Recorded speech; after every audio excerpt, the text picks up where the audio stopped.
Le parfum Terre de France, 100% des bénéfices au service de notre pays, présente Sud Radio, la culture dans tous ses états. André Berkoff, Céline Alonso.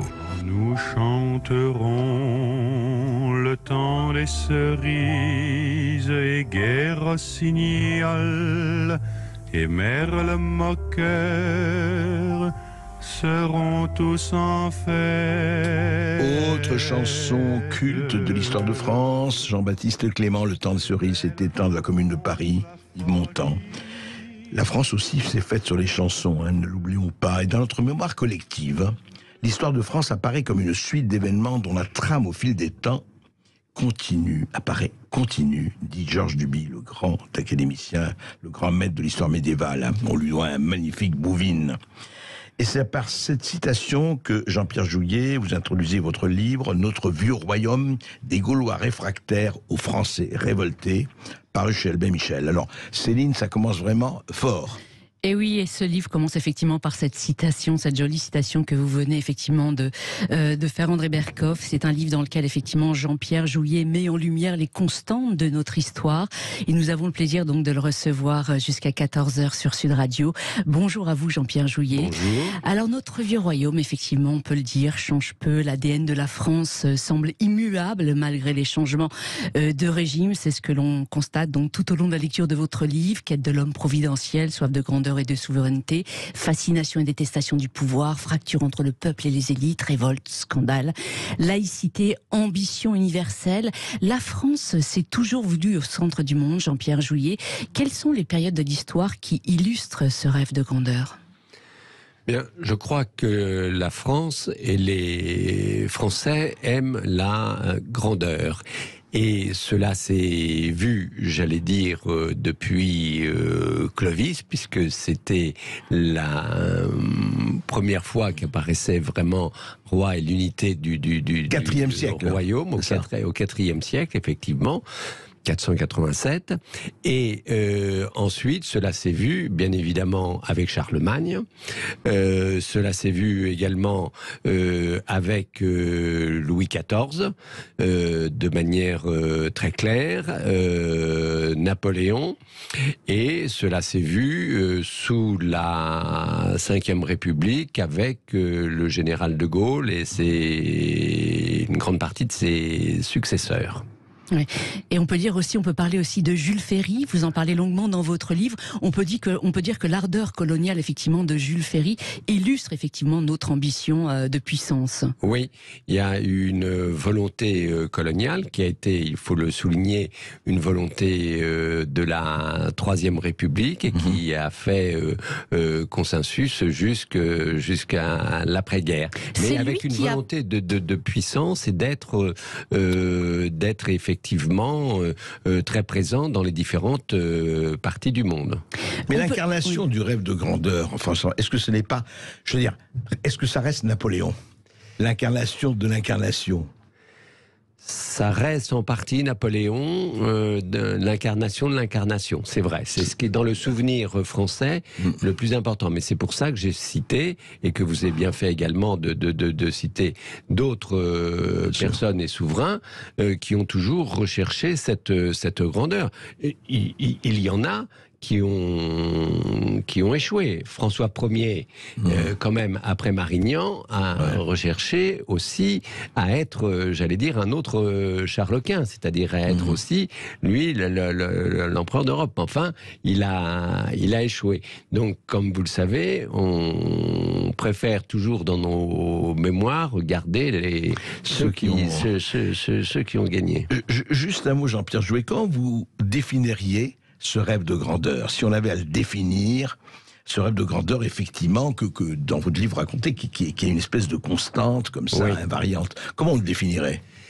Bien, je le définirais comme le fait que la France et les Français, malgré la méfiance, nous y reviendrons, qu'ils peuvent avoir à l'égard de leur leader, ont toujours voulu être influents. Et que dans toute notre histoire, nous avons toujours souhaité maintenir nos spécificités qui vont de la langue, qui vont d'une influence à l'égard de nos pays voisins et une influence qui est même sur un certain nombre de territoires éloignés, ce qui est toujours le cas aujourd'hui. Je crois que les Français et leurs leaders ont toujours voulu une France qui soit influente et qui puisse s'exprimer. Je vous reprends un exemple historique. Oui. Vous avez évoqué Napoléon, il faut mentionner qu'il y a eu Waterloo. Et bien après Waterloo, il y a eu ce qu'on appelle le congrès de Vienne, il y a eu et Talleyrand n'a fait que rechercher de restaurer une certaine influence de la France en Europe. Et quand on s'est aperçu que cette influence n'était pas assez forte, vous avez eu après la Seconde République Napoléon III, qu'il faut le rappeler a été élu également le premier au suffrage, j'allais dire censitaire de l'époque, Ouais. et qui a recherché également à réaffirmer l'influence et la grandeur de la France. Ça s'est mal terminé en 1870, ouais. mais ça a toujours, ça a toujours C'est cette été cela. certaine idée de la France. Mais c'est cette certaine idée de la France. Je vous prends des exemples plus récents. Après-guerre, et c'est ce qui a fait, véritablement la légitimité du général de Gaulle, c'est aussi le fait de retrouver grandeur et influence après certains échecs justement coloniaux et après certains troubles qui avaient nui à l'influence de la France en Europe. Je n'ai pas besoin de vous rappeler ce qui a été subi par la France et d'ailleurs l'Angleterre au canal de Suez en 1956. Oui, et ce qui est très intéressant, effectivement, dans votre livre, vous rappelez effectivement que pour accroître notre puissance, nous avons initié et conjugué de très grands projets industriels. Oui. Et ça, c'est une grandeur de la France. Et ça, c'est une grandeur de la France, et c'est une grandeur qui doit être maintenue et renforcée. On le voit bien dans les circonstances actuelles où il y a les risques de dépendance et tout. Et ce qui a fait la grandeur de la France, incontestablement, et renforcer son influence, on le voit aujourd'hui, c'est le nucléaire, qu'il soit militaire ou civil. Oui. Et alors, on de est bien nos jours... content d'avoir nos centrales nucléaires aujourd'hui. Et on est content d'avoir nos centrales nucléaires, et c'est pour ça que j'ai toujours été un partisan d'une industrie française qui soit forte et d'une politique industrielle qui soit forte. Parce que ce qu'il faut rappeler, c'est que par exemple au 19e siècle, ou au début du 20e siècle, ou même il y a quelques décennies, on avait des retards importants par rapport au Royaume-Uni et par rapport à l'Allemagne. Oui. Et aujourd'hui, en parlant de retard, on peut dire qu'effectivement notre ambition universelle est mise à mal justement par rapport à notre retard numérique, par rapport à la Chine et aux États-Unis. Vous avez tout à fait raison. Ouais. Là, nous sommes plus dans un contexte européen, mais il est vrai, par exemple, puisque André Berkoff l'a souligné, j'ai malheureusement un parcours assez long.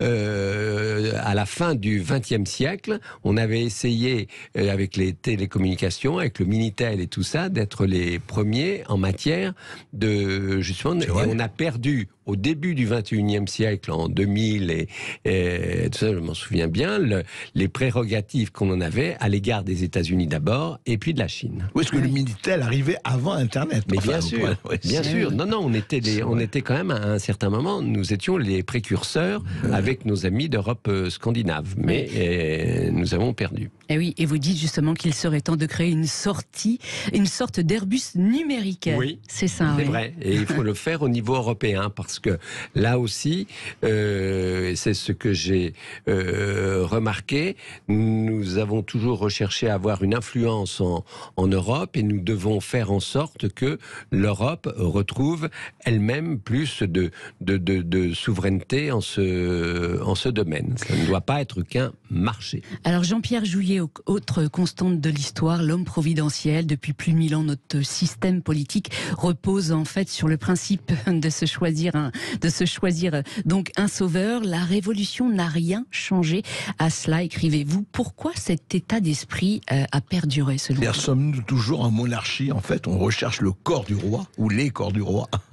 Je crois que nous sommes en monarchie. Mais il y a plusieurs types de monarchies. Vous avez eu des monarchies qui étaient absolues. C'était l'Ancien Régime, pour être clair, et symbolisé là par Louis XIV, par le roi Soleil. Et vous avez eu ensuite, j'allais dire, des monarchies qui se sont voulues plus parlementaires. Vous avez même eu des périodes de monarchie partisane. Troisième République et la Quatrième République, c'était le règne des partis, pour reprendre le général de Gaulle. On parlait de règne des partis. Et des monarchies parlementaires qui, par exemple? Monarchie parlementaire, vous avez, c'est une excellente question. Il n'y en a pas eu, j'allais dire, véritablement. Ceux qui sont les plus, j'allais dire, monarchie type orléaniste, sous la Ve République, c'est Valéry Giscard d'Estaing et Emmanuel Macron. Mais vous n'avez, à la différence d'autres pays, comme le Royaume-Uni, bien évidemment, ou les pays scandinaves, ou les pays scandinaves, ou l'Espagne, vous n'avez pas eu en France de véritable monarchie parlementaire, et on a voulu toujours que l'homme providentiel ou le souverain ait des pouvoirs plus forts que le Parlement. Et vous avez tout à fait raison, tout ça a transgressé, je veux dire, la Révolution, puisque, comme vous le savez, ça s'est terminé aussi, la Révolution, par des hommes forts, et puis vous êtes passé ensuite au consulat, à Napoléon, et donc même après la Révolution, vous avez encore eu des couronnements et des sacres, même après la Révolution. Ce qui est intéressant, c'est que la fameuse phrase « le roi est mort, vive le roi » a perduré. Oui, quelque part. Oui, enfin, exactement. Non, mais vous avez raison, elle perdure, parce que le corps du roi a toujours été extrêmement important dans notre histoire. Cela a toujours compté. L'assassinat d'Henri IV reste un événement toujours qui est marqueur pour l'histoire de France.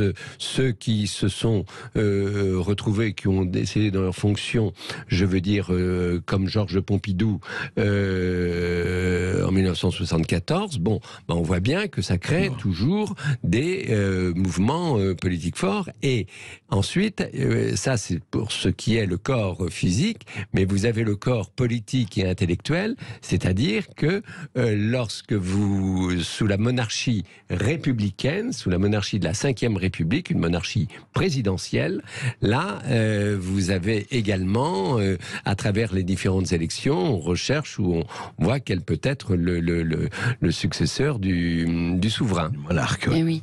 Alors François, Monsieur Jouyet, le peuple français, effectivement, s'est toujours voulu guerrier, on peut dire, à l'égard du pouvoir depuis plus de 700 ans. Vous le rappelez dans votre livre. Donc nous avons connu donc plusieurs grandes révoltes populaires d'Étienne Marcel aux Gilets jaunes.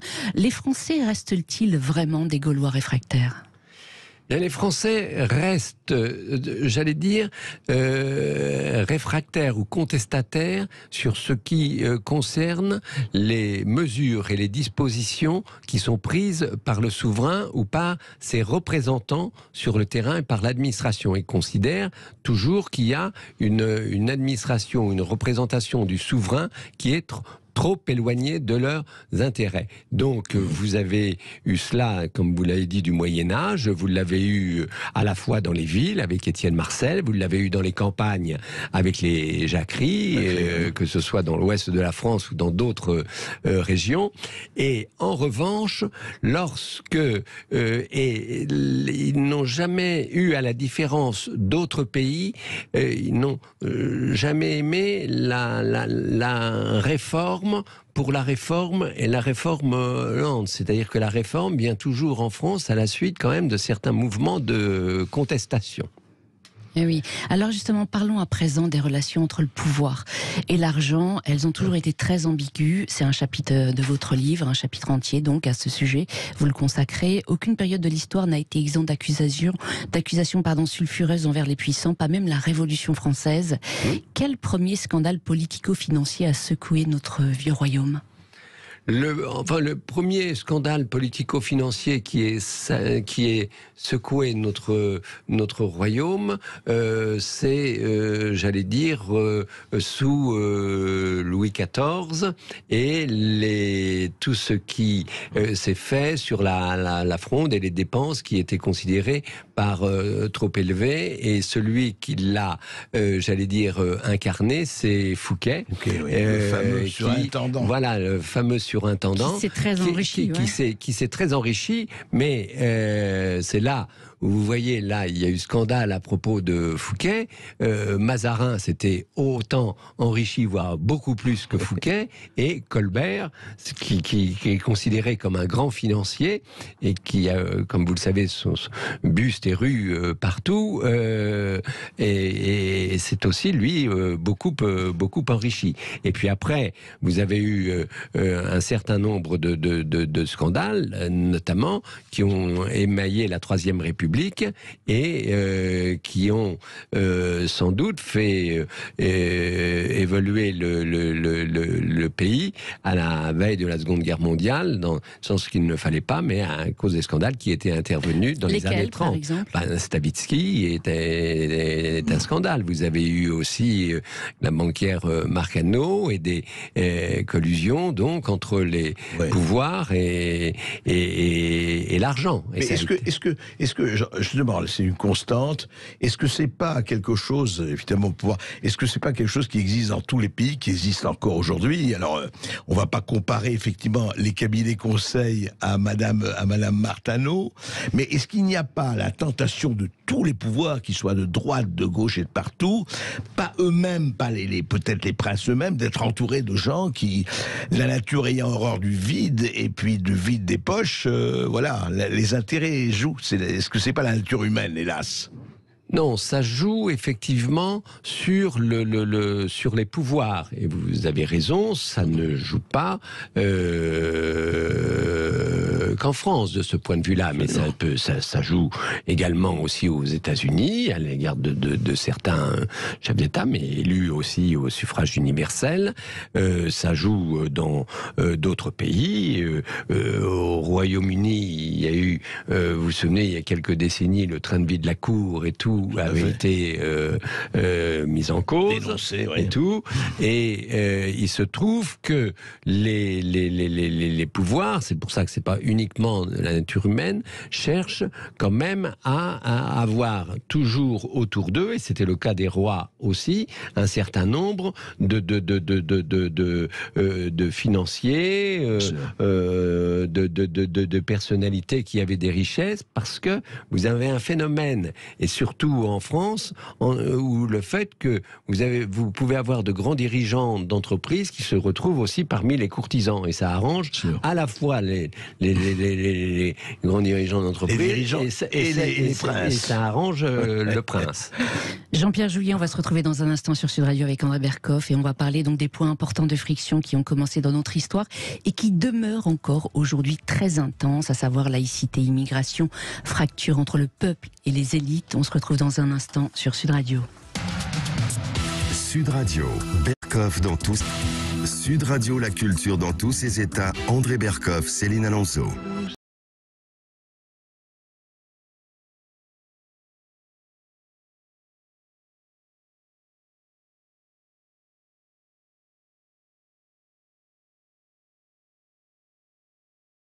Tous dans notre cœur, cette douce France de Charles Trenet, bien sûr.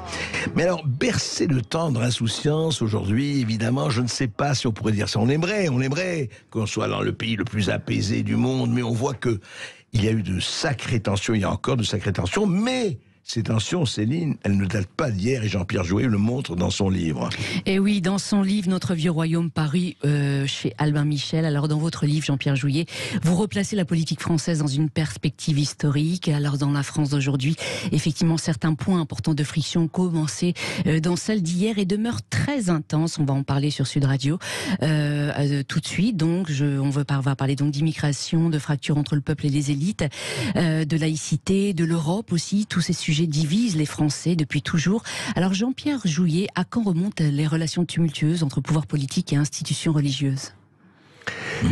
C'est une très très bonne question. Je crois que ça a toujours existé et ça s'est renforcé, bien évidemment, au XVIe siècle avec les guerres de religion. Mais vous avez toujours eu en France le fait que le monarque voulait avoir tous les pouvoirs, y compris le pouvoir religieux. Et pour vous donner un exemple précis et daté, de ce point de vue-là, c'est Philippe le Bel au Moyen-Âge qui est le plus caractéristique, puisque pour maintenir son pouvoir religieux, il a non seulement, comme vous le savez, sacrifié, exécuté les Templiers, mais il est quand même allé envoyer son émissaire et son intendant gifler le pape à Agnani. Voilà. Donc, c'est pas... après, vous avez une spécificité française qui n'existe pas dans d'autres pays, qui s'est appelée le gallicanisme. C'est-à-dire que vous aviez une religion, qui était à cette époque la religion catholique, mais ça devait obéir véritablement au monarque, et que c'était au roi. Et Louis XIV, il n'acceptait pas. Vous avez jamais entendu parler de Louis XIV du pape là-dessus. Troisième point, c'est qu'au gallicanisme a succéder la laïcité, parce qu'il y a eu un grand débat sous la Troisième République et après 1870, qui a été que tout ce qui était l'enseignement, tout ce qui était la formation, tout ce qui était la pensée relevait de l'Église, et que les institutions étaient noyautées par l'Église catholique, notamment l'armée. Et après l'affaire Dreyfus et tout, on a cherché à réduire l'influence des catholiques uniquement sur la nation, et c'est la laïcité qui l'a emporté. Et aujourd'hui, vous remarquerez que quelles que soient les sensibilités, le consensus le plus fort en France, c'est sur la laïcité. Alors que nous sommes le seul pays d'Europe à l'être avec la Turquie, mais la Turquie d'avant. Voilà, exactement. Mais justement, quelle est l'origine de cette spécificité ? Mais la spécificité, je vous le dis, c'est justement que le monarque, ceux qui détiennent le pouvoir, ne veulent pas avoir de contre-pouvoir en matière de religion. Et je vous prends la laïcité. La laïcité, elle a été essentiellement critiquée par les catholiques et par qui se sont vus, qui ont considéré que la loi de 1905, bien que Aristide Briand ait fait quelque chose d'équilibré, mais on considérait que c'était une attaque contre eux. Et vous prenez, pour avoir des discussions avec d'autres représentants religieux en France, et notamment le grand rabbin pour la communauté juive et le pasteur pareil, pour la communauté protestante, ben vous voyez que eux, au contraire, disent que la laïcité a permis de renforcer et d'équilibrer les liens avec leur religion. Oui. Selon vous, est-ce qu'aujourd'hui il faut la revisiter ou la corriger ? Écoutez, ce que je crois, c'est qu'il ne faut pas faire d'amalgame.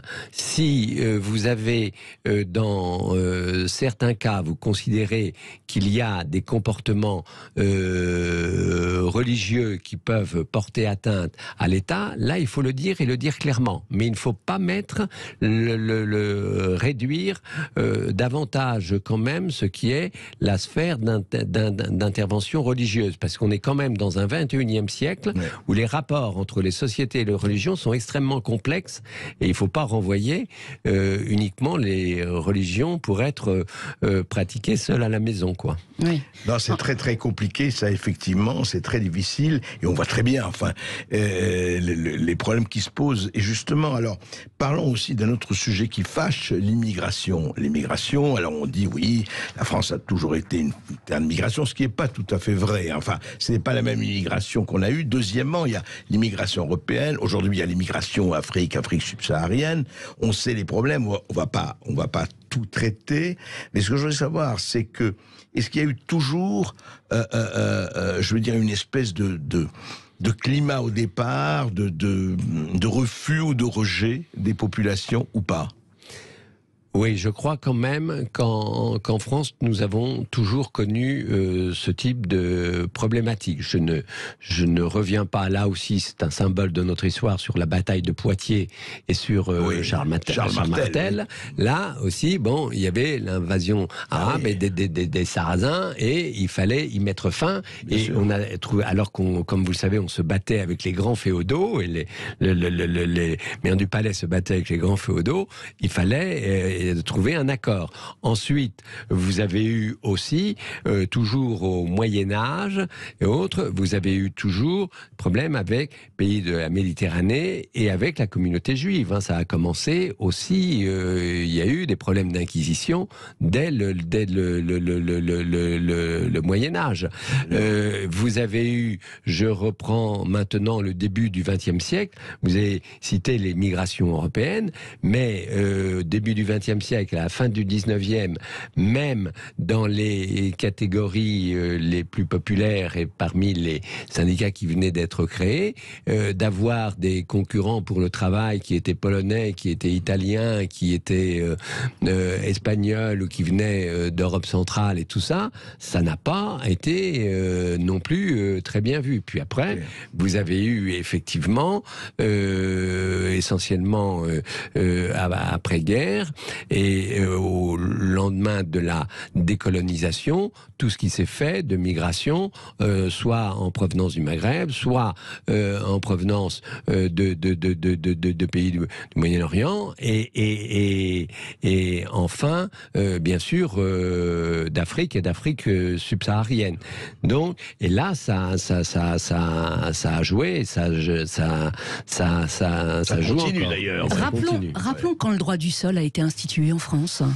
Bien, le droit du sol, il a été institué sous François Ier, et le seul qui ait voulu faire la seule parenthèse, je reviens sur ce qu'André Berkoff avait dit, la seule parenthèse qui existait de droit du sang, c'est Napoléon, qui l'avait fait. Mais ça a été, et vous voyez comme quoi l'histoire il l'a supprimé à une époque. Il l'a supprimé en 1804. En 1804, et puis il l'a réintroduit après. Il est revenu au droit du sol. Enfin, j'ai pas besoin de vous dire non plus, j'en ai pas parlé comme ça, mais que au niveau de l'immigration et autres, il y a toujours eu un traitement qui était, comme vous le savez, des traitements d'esclaves et d'esclavage. Ça s'est fait, ça aussi, depuis Louis XIV, avec vous avez un certain nombre de grands ports français que je ne citerai pas, mais enfin, qui ont quand même vécu.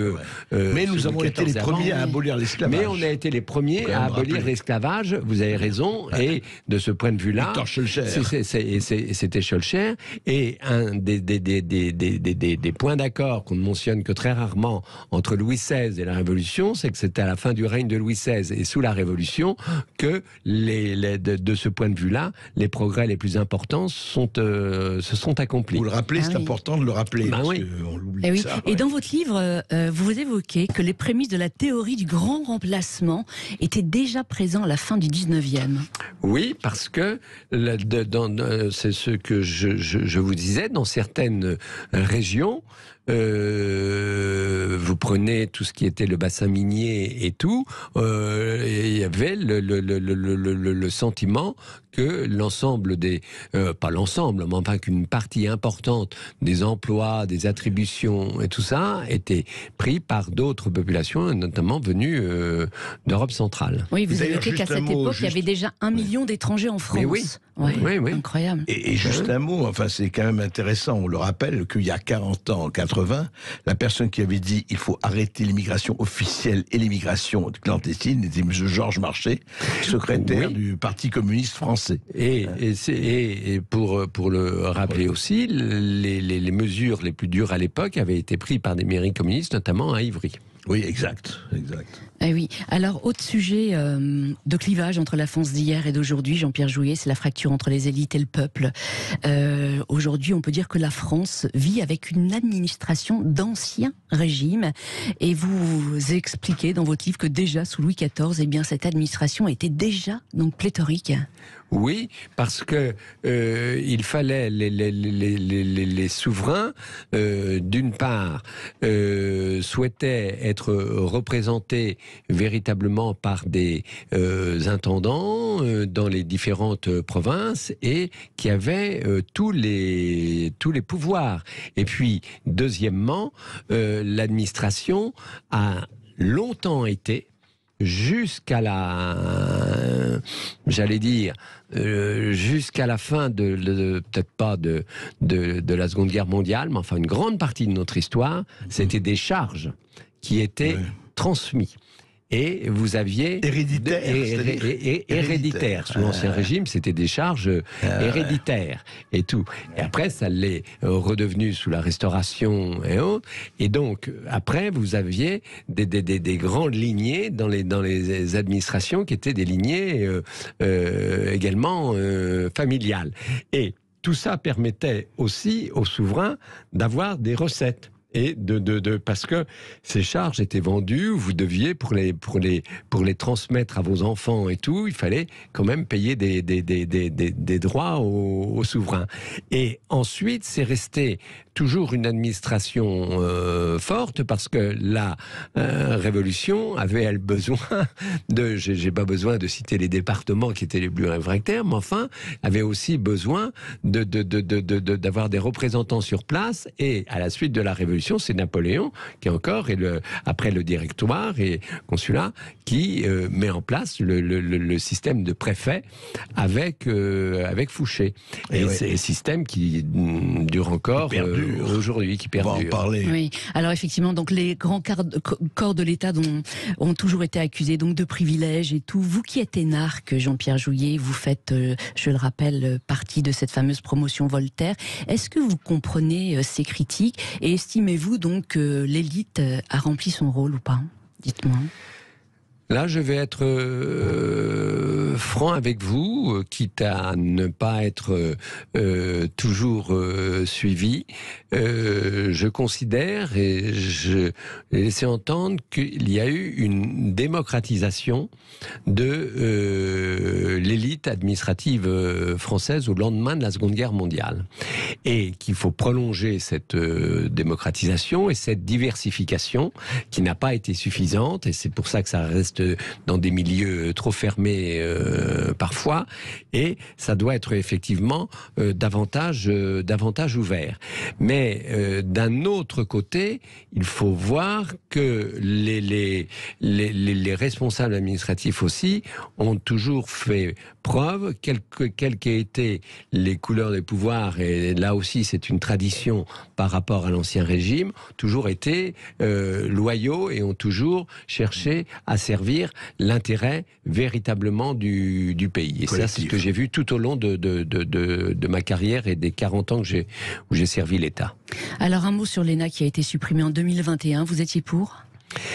On ne peut pas dire ça. Je me souviens avoir été ambassadeur au Royaume-Uni et j'avais rencontré le recteur de Cambridge, qui était un Canadien. J'ai cru qu'il allait me parler du Brexit, de Cambridge, et le tiers du temps, il m'a dit: comment vous avez pu supprimer une marque comme l'ENA, qui était sur le plan international aussi célèbre que ce que pouvait être Oxford, Cambridge ou la London School of Economics. C'est comme si l'on l'avait fait.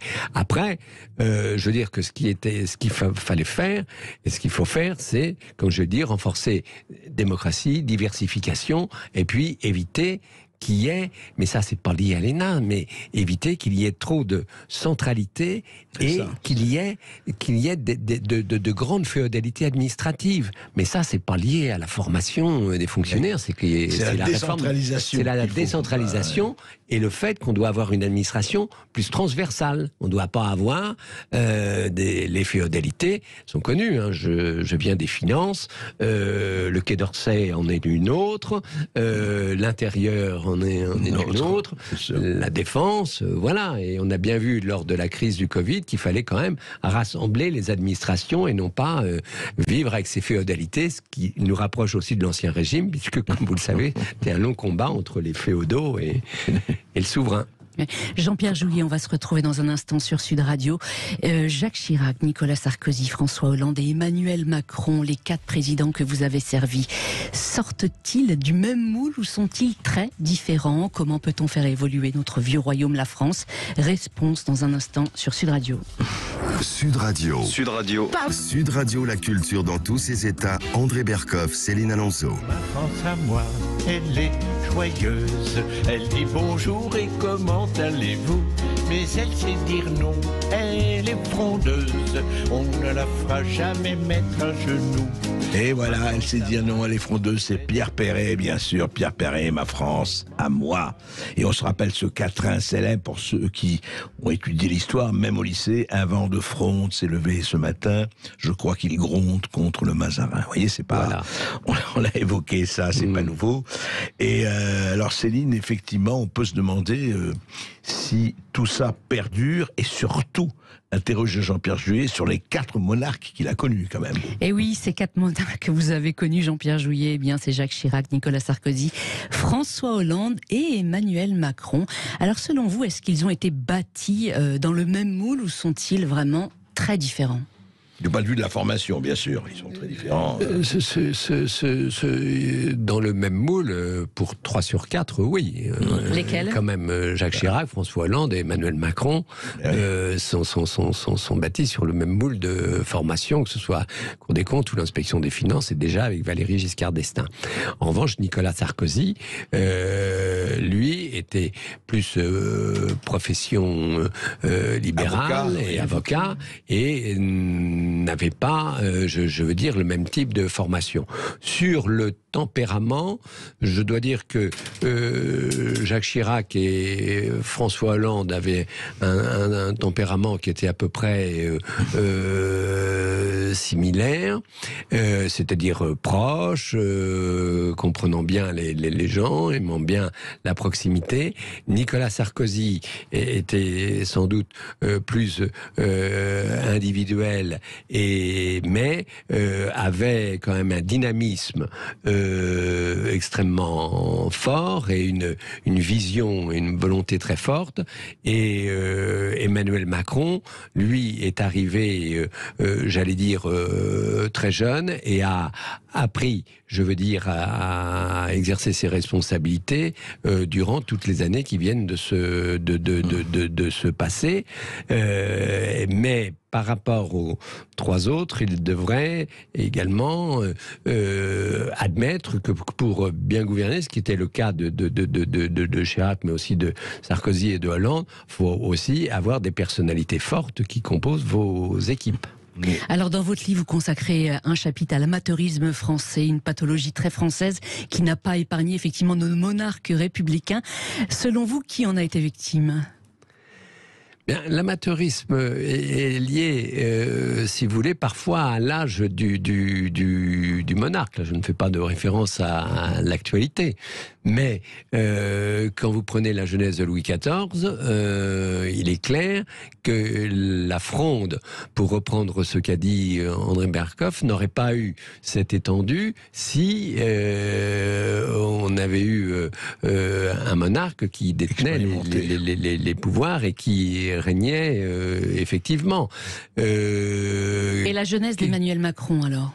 La jeunesse d'Emmanuel Macron, non, c'est le fait, parce que vous avez dans d'autres systèmes eu des présidents jeunes, c'était le cas de Kennedy aux États-Unis, mais ce qui est important, c'est qu'il n'avait pas eu d'expérience préalable sur le terrain électoral avant l'élection présidentielle, et a reproché d'être parfois un peu distant avec le terrain. Est-ce que, au fond, moi, je vais mettre un peu les pieds dans le plat, mais ce n'est que mon opinion personnelle, Jean-Pierre Jouyet. Est-ce que, au fond, le problème n'est pas effectivement l'âge, mais le problème est d'être, et vous l'avez dit, c'est l'entourage. C'est-à-dire qu'au fond, on a l'impression qu'il y a, et en général, et je n'incrimine pas l'actuel pouvoir ou pas, mais enfin, il y a une baisse quand même, on en parlait hors antenne, je trouve une baisse de culture, d'expérience aussi bien sûr, et de sens des proportions par rapport, alors je dis pas que c'était mieux avant, mais par rapport à la génération précédente. Non, il y a quelque chose là qui joue quand même. Ce qui est vrai, mais c'est peut-être un nouveau monde. Mais ce qui est vrai, c'est que auparavant et depuis les débuts de la Ve République, vous avez toujours cherché à avoir des personnalités qui avaient, je veux dire, une culture très forte. Si je prends Jacques Chirac et Philippe Seguin, vous auriez pu substituer l'un à l'autre aussi facilement, et ils avaient une vision très générale.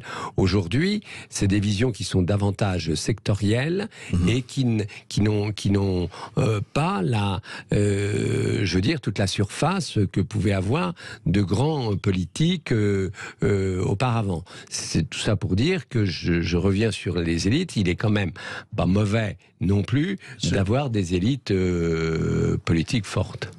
Oui. Alors parlons d'Emmanuel Macron, parce que vous avez quand même largement contribué à le porter au pouvoir. Il ne vous a pas proposé de faire partie de son gouvernement. Est-ce que vous le regrettez? Non. Parce que comme vous l'avez remarqué, j'ai essentiellement cherché à servir l'État.